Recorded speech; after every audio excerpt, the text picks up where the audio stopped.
ذریعے ان کی زبان پر اپنا لقمہ چھوڑتے ہیں، اور جب ان حسنین کریمین کی کان میں پہلی آواز جاتی ہے تو پہلی آواز کیا ہے؟ وہ میرے مصطفیٰ کی زبان سے ہے، وہ آواز بھی آذان کی ہے، وہ توحید باری تعالیٰ کا نغمہ جو میرے مصطفیٰ کریم نے حضرت امام علی مقام امام حسین کے کانوں میں بولا تھا، اس کا اثر کیا تھا۔ اور پھر دوسری روایات کے اندر آتا ہے کہ حسنین کریمین کو ایک ہاتھ سے پکڑتے، دوسرے کو دوسرے ہاتھ سے پکڑتے، ان کو ساتھ لے کر مسجد میں آتے، حضور قیام کرتے تو وہ بھی قیام کرتے، حضور سجدہ کرتے تو سرکار کو اس کے ساتھ سجدہ کرتے۔ اور لاشعوری کا یہ عالم ہے، لاشعوری کا یہ عالم ہے، چھوٹے بچے ہیں کہ سرکار جب سجدہ کرے تو امام علی مقام امام حسین آپ کے کندھوں پر سوار ہو جاتے ہیں۔ حدیث کے اندر آتا ہے جب امام علی مقام امام حسین سرکار کے کندھوں پر سوار ہوئے تو حضور نے سجدہ لمبا کر دیا، جب تک کہ وہ آپ کے کندھے سے نیچے نہیں اترتے حضور سجدہ لمبا کر دیتے ہیں۔ تو آپ دیکھیں کہ آذان بھی حضور ان کے کان میں دے رہے ہیں، نماز بھی اپنے ساتھ لا کر پڑھا رہے ہیں، لقمہ بھی اپنے ہاتھوں سے دے رہے ہیں، اور تربیت اس طرح کر رہے ہیں کہ امام بخاری نے لکھا ہے کہ نبی پاک کی مجلس لگی تھی، صحابہ اکرام ہدایت کے ستارے موجود تھے، اور چھوٹی عمر میں حضرت امام حسن مجتبیٰ جیسے ہی حضور کی آواز سنتے تھے نا حسن کریمین تو گھر سے بھاگ کر سرکار کے سامنے، کیونکہ حضور علیہ الصلوۃ والسلام کے حجرے کے سامنے مسجد نبوی کے سامنے سیدہ کائنات کا گھر تھا، تو جیسے ہی حضور صحابہ میں بیٹھتے یا جمعے میں خطاب کرتے یا منبر پر بیٹھتے تو بھاگ کر آ جاتے۔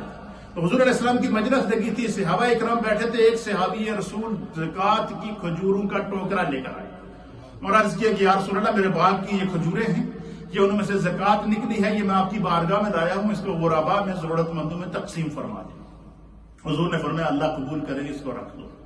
رکھ دیا تو امام حسن مجتبیٰ تشریف لائے، اور چھوٹی عمر تھی تو چھوٹے بچوں کی جیسے عادت ہوتی ہے کوئی نئی چیز دیکھتے تو ایک دم اس میں ہاتھ ڈال دیتے ہیں۔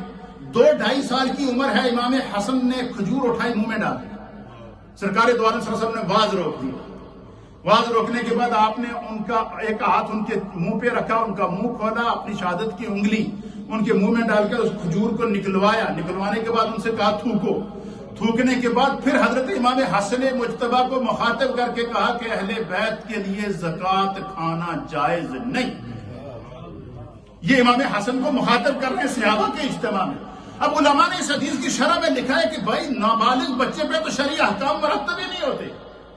چھوٹا بچہ تھا، 2.5 سال کی عمر تھی، 2 سال کی عمر تھی، ایک کھجور اٹھا لی تھی تو اس میں کیا حرج تھا؟ فرمایا کہ یہ اصل میں تعلیم امت کے لیے تھا کہ حضور علیہ السلام اپنی امت کو بتانا چاہتے تھے کہ میں نے اپنے شہزادوں کی تربیت اس طرح کی ہے، اور اپنی اولادوں کے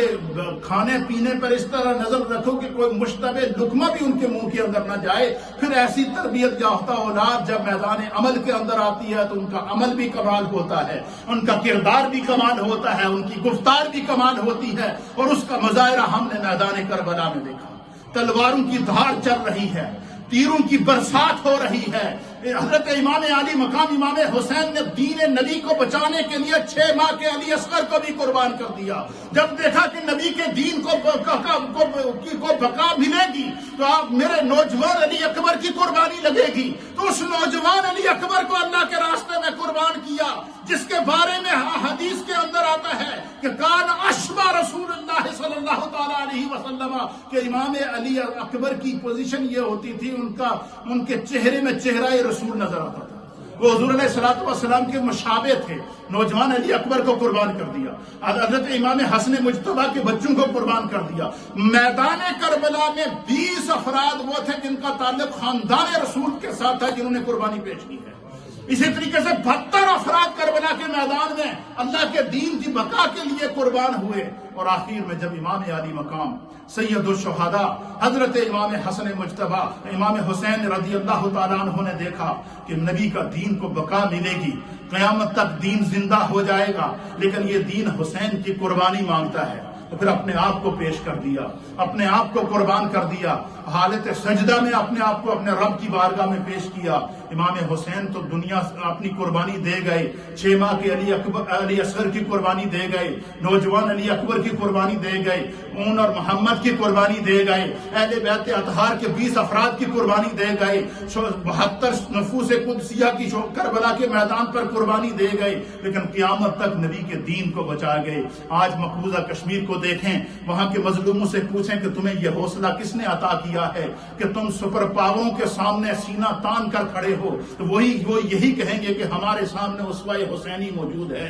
آج فلسطین کے معصوم بلکتے ہوئے بچوں کو پوچھو کہ تمہیں یہ جذبہ کس نے دیا ہے کہ دنیا کی سپر پاوروں کے سامنے تم کھڑے ہو؟ تو وہ یہی کہیں گے کہ ہم نے ننھے علی اصغر کو قربان ہوتے ہوئے دیکھا تھا، ہم نے نوجوان علی اکبر کو قربان ہوتے ہوئے دیکھا تھا، ہم نے امام علی مقام کو دین پر خود کو اپنے آپ کو قربان کراتے ہوئے دیکھا تھا۔ یہ وہ قربانی تھی جسے اللہ رب العالمین نے قبول کیا اور قیامت تک دین بچا۔ قتل حسین اصل میں مرگ یزید ہے، اسلام زندہ ہوتا ہے ہر کربلا کے بعد۔ اللہ ہمیں دین کو سمجھنے کی توفیق عطا فرمائے۔ اذان اور سنت اللہ۔